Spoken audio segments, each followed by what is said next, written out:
Awalnya gue kira nih film bakalan mengusung ya sama kayak film orang kaya baru yang kayak mendadak gitulah.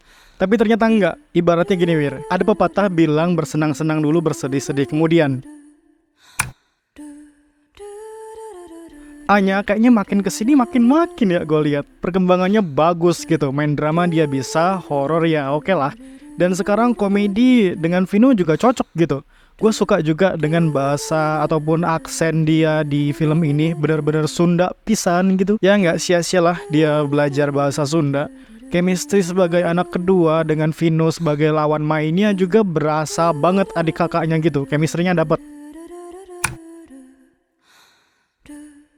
Vino sebagai sultan atau utan, anak pertama yang bertanggung jawab buat ngurusin keluarganya karena dia nih sebagai kepala keluarga gitu setelah ayahnya nggak ada. Digambarin sebagai karakter anak pertama yang rela ngelakuin apa aja buat keluarganya.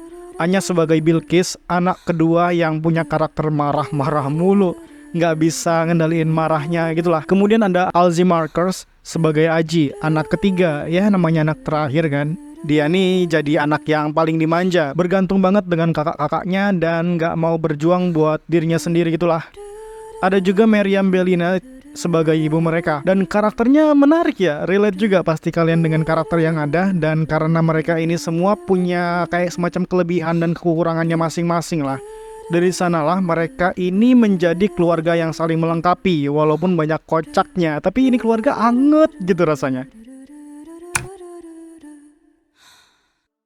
Beneran deh, gua kira ini film bakal ngasih tontonan yang kayak orang kaya baru, bakalan kaya mendadak gitu kan. Tapi enggak loh, malah lebih dari itu. Gampang cuan jauh dari kata klise. Walaupun dengan genre komedinya terselip drama keluarga yang nonjok gitu, berani lah. Dan ada waktu rumah mereka dilelang dan si Bilqis ini kalah kan. Adalah yang menang itu, dan gua kira yang menang itu Evan. Itu kalau diliatin ternyata yang menang si Evan. Terus Evan ngasih rumah hasil lelangnya itu ke Bilqis. Aduh, gue nggak bisa ngebayangin endingnya yang bakalan klise itu. Tapi ternyata mereka nggak ngasih cerita kayak gitu. Gampang cuan malah berani buat explore drama keluarga mereka ini. Keegoisan dari para karakternya, kelebihan ataupun kekurangan yang mereka punya, itu sekarang malah berubah jadi kayak keluarga yang saling menutupi kekurangan kelebihan mereka. Ia melengkapi lah. Ada pepatah bilang kan, bersedih-sedih dahulu, bersenang-senang kemudian. Tapi gampang cuan ibaratnya memutarbalikkan pepatah itu jadi bersenang-senang dulu, bersedih-sedih kemudian. Ya, itulah gambaran setelah gua nonton film ini.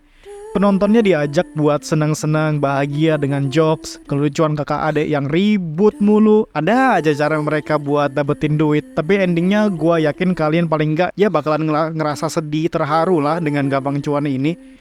Dan juga lagu yang mengiringi ending itu menurut gua ngegambarin banget karakter Sultan ya. Dia kelihatan tegar dengan susah payahnya dapetin duit, kerja apa aja, tapi dia juga manusia ya gitu. Wajar kalau nangis. Endingnya ngena sih. Dan mungkin yang bingung dengan apa itu investasi saham, obligasi, bakal ngeh ya setelah nonton film ini sampai akhir. Karena endingnya juga ngasih penjelasan singkat yang gampang dimengerti buat orang awam dengan contoh seekor ayam. Karena ini film kan sebenarnya gampang cuan itu ngambil dari premis investasi, entah itu investasi emas, saham atau apapun. Dan karakternya di sini juga main itu buat dapetin cuan walaupun dengan cara ngutang. Dan ini jangan dicontoh ya adik-adik. Nyeritain tentang Sultan yang ngaku-ngaku udah sukses di Jakarta ke keluarganya, tapi ternyata dia diem-diem tinggal di kontrakan yang gak layak, makan susah, gak ada kerjaan, masalah pun datang waktu adeknya dan perlahan ibunya juga datang sampai ketahuan lah itu si Sultan gitu kan. Kemudian datang masalah baru karena rumah mereka bakal diambil alih pihak bank karena mereka ini punya utang.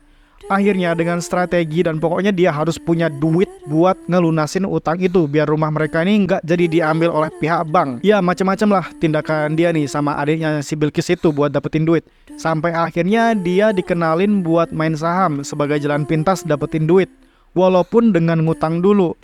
Dari premisnya aja udah seseru ini, jokesnya juga ngena banget. Mungkin stereotype aksen atau bahasa Jawa lah yang bisa bikin lucu, kayaknya terpatahkan di film ini karena mostly ini film pakai bahasa Sunda, segala macam anjing goblok sia itu berasa kayak jancoknya orang Jawa gitu. Yang menurut gua sukses buat bikin tawa penonton ya. Film komedi ternyata nggak perlu komedian ataupun komika, nggak apa-apa menurut gua. Lihat aja gimana Vino sama Anya yang menurut gua bagus banget mereka ini, dari tingkah lakunya sampai dialog Sunda yang mereka pakai.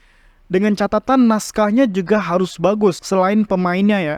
Dan itu elemen yang menurut gua bikin film komedi ini berhasil. Silahkan ditonton filmnya. Terima kasih yang sudah memberikan super thanks dan Saweria yang udah gua cantumkan di deskripsi. Sampai jumpa di lain video. Terima kasih dan jangan lupa bertobat.